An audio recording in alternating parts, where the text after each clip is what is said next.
4월 30일 토요일 하나님께서 이 시간 주시는 말씀은 말라기 4장 1절에서 6절 4장의 말씀입니다. 1절에서 6절 말씀입니다. 만군의 여호와가 이르노라 보라 용광로 불같은 날이 이르리니 교만한 자와 악을 행하는 자는 다 지푸라기 같을 것이라. 그 이르는 날에 그들을 살라 그 뿌리와 가지를 남기지 아니할 것이로되 내 이름을 경외하는 너희에게는 공의로운 해가 떠올라서 치료하는 광선을 비추리니 너희가 나가서 외양간에서 나온 송아지같이 뛰리라. 또 너희가 악인을 밟을 것이니 그들이 내가 정한 날에 너희 발바닥 밑에 재와 같으리라. 만군의 여호와의 말이니라. 너희는 내가 호렙에서 온 이스라엘을 위하여 내 종 모세에게 명령한 법 곧 율례와 법도를 기억하라.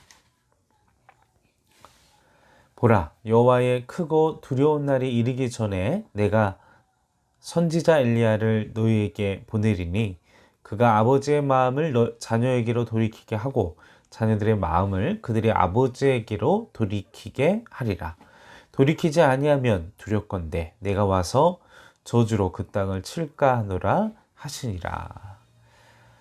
자, 말라기 4장의 오늘 말씀입니다. 이제 말라기 저희 마지막 4장인데요.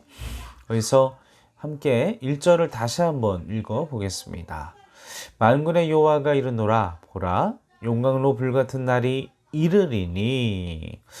그러니까 말라기의 이 저자가 얘기하고자 하는 정한 날, 그날은 분명히 있다라고 당부하고 있는 내용을 우리는 보고 그리고 우리는 그 말씀을 보게 됩니다. 그리고 본문에 보면 두 부류의 사람이 나오는데 한 부류의 사람은 하나님을 경외하다가 낙심한 자들입니다. 그래서 이들은 하나님을 섬기는 것이 낙심이 너무나 심하다 보니까 헛된 일이라고 말합니다. 그리고 하나님을 시험하는 자가 복이 있다. 말라기 3장에 그런 부류들의 사람이 나오게 되죠. 또 다른 부류의 사람들은 고난과 이러한 역경 속에서도 신실하게 하나님을 경외하며 끝까지 하나님을 포기하지 않고 순종하며 사는 사람들입니다. 이 두 부류의 사람들이 나오는데 그런데 하나님께서는 하나님이 정하신 날에 하나님을 경외하는 자들은 특별한 소유를 삼고 아버지와 아들을 같이 아낄 것이나 그러나 교만한 자와 악을 행하는 자들은 다 지푸라기와 같아서 오늘 본문 1절이요 불로 살라 뿌리와 가지를 남기지 않고 재처럼 될 것이다. 이제 이렇게 그러한 자들의 심판을 당하는 자들에 대한 기록이 나와 있는 것을 보게 됩니다. 그래서 의인과 악인이 어떻게 되는지 그리고 하나님의 말씀을 끝까지 따른 사람과 그렇지 못한 사람의 그 마지막이 어떠한지를 말씀 속에서 드러내고 있습니다. 그래서 그것이 벌어지는 날, 그 정한 날이 바로 하나님의 심판의 날이라는 것입니다. 그래서 좁게는 각각 개개인들이 이제 인생의 마지막을 생명의 마지막을 고하는 인생의 마지막을 종말을 고하는 날이고 그리고 더 종국적으로는 예수님께서 천군 천사들과 함께 이 땅에 재림하시는 날 그날 바로 다시 재림하시는 그날 바로 구원이 완성되는 날이요 바로 하나님을 섬기지 않은 자들에게는 심판의 날 그날이 되겠습니다. 그렇다면 구체적으로 그날은 어떤 날인지 보겠습니다. 4장 1절 말씀을 계속해서 보시면 만군의 여호와가 이르노라 보라 용광로 불같이 날이 이르리니 교만한 자와 악을 행하는 자는 다 지푸라기 같을 것이라. 그 이르는 날에 그들을 살라 그 뿌리와 가지가 남기지 아니할 것이로되. 그때 그들은 다 지푸라기와 같이 되어져서 그 뿌리와 가지가 남김없이 지푸라기 타는 건 저도 어렸을 때 시골에서 자랐기 때문에 그 농사가 다 그 벼가 다 있고 그 추수가 다 끝난 다음에 그 단을 다 쌓아서 쌓아놓은 그 지푸라기가 얼마나 잘 태워지는지, 얼마나 이게 불쏘시개로 좋은지 잘 알고 있습니다. 이게 순식간에 재로 변해버리죠. 너무 잘 타가지고. 그러면 정말 하나도 남김없이 태워져서 정말 재만 남게 됩니다.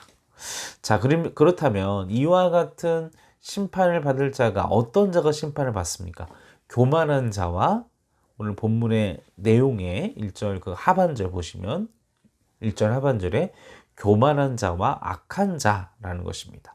교만한 자는 어떤 사람이냐? 바로 하나님이 없다라고 주장할 뿐만 아니라, 그리고 믿음 생활을 하더라도, 그리고 신앙 생활을 하더라도 우리가 하나님을 주권 삼지 않고 믿음을, 그리고 하나님을 자신의 성공, 명예, 권세, 그러니까 결국은 그 주인은 나의 욕심, 나의 탐심이죠.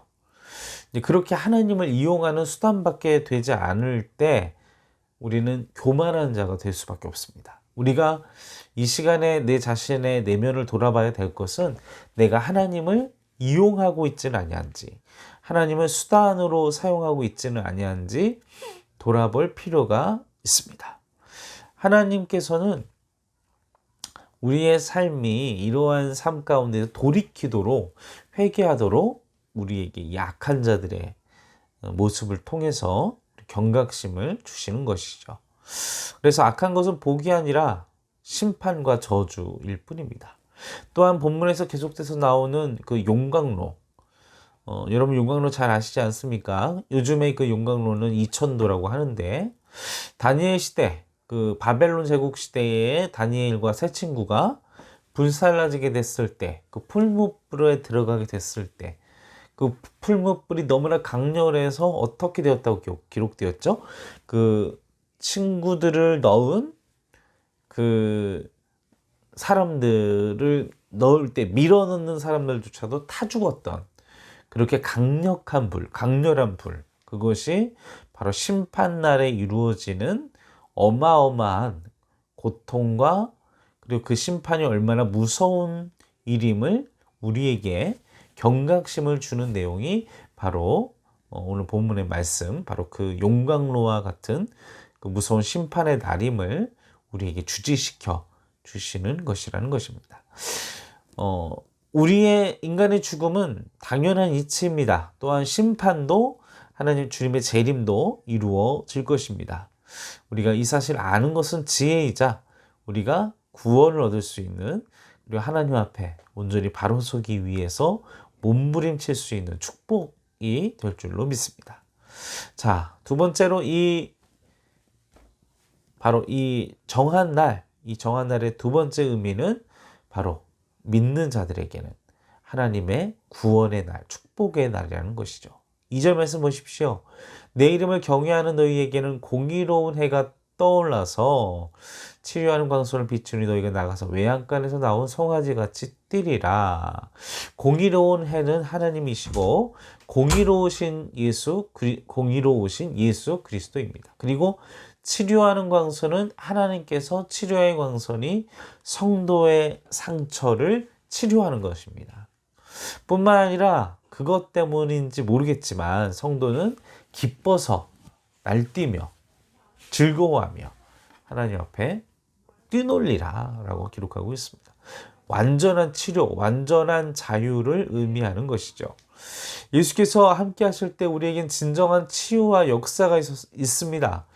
슬프고 고난받고 힘든 일도 있겠지만 주님이 오시면 우리의 눈물을 씻어주시고 우리의 죄를 용서하셨고 평화를 위하여 하늘의 영광을 버리시고 가장 낮고 천하고 냄새나는 그 마국간에 오셨고, 또 죄인과 세리의 친구가 되어주셨습니다. 그리고 그분은 우리에게 오셨고 또 우리에게 친구가 되어주셨던 것입니다.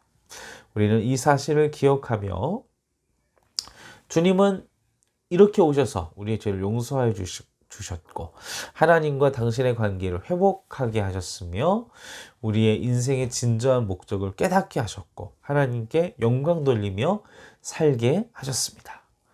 그래서 3절 말씀, 오늘 본 말씀을 보면 하나님을 경외하는 자에게는 결국 승리를 주신다라고 기록하고 있습니다. 사랑하는 성도 여러분, 우리가 우리의 죄를 깨닫고 죄에서 돌이키고 주님의 뜻대로 살려고 할 때에 하나님께서 우리의 관계를 회복시키고 또 우리의 인생의 목적을 깨닫게 하시고 우리 하나님께 영광 돌리며 살게 하는 그런 축복의 은혜가 우리의 삶 가운데, 그리고 3절 말씀과 같이 믿는 자는, 주님을 경외하는 자는 결국은 승리하게 된다. 그 사실을 기억하시는 성도 여러분들 되시길 바랍니다. 자, 그렇다면 우리는 어떻게 살아야 할까? 이 마지막 때 정하신 날까지 어떻게 살아야 하는지를 4절부터 6절까지 기록하고 있습니다. 4절 말씀에 보면, 너희는 내가 호렙에서 이 이스라엘을 위하여 내 종 모세에게 명령한 법, 곧 율례와 법도를 기억하라고 말씀하십니다. 여기서 하나님께서 호렙에서 모세에게 명령한 것은 바로 율법입니다.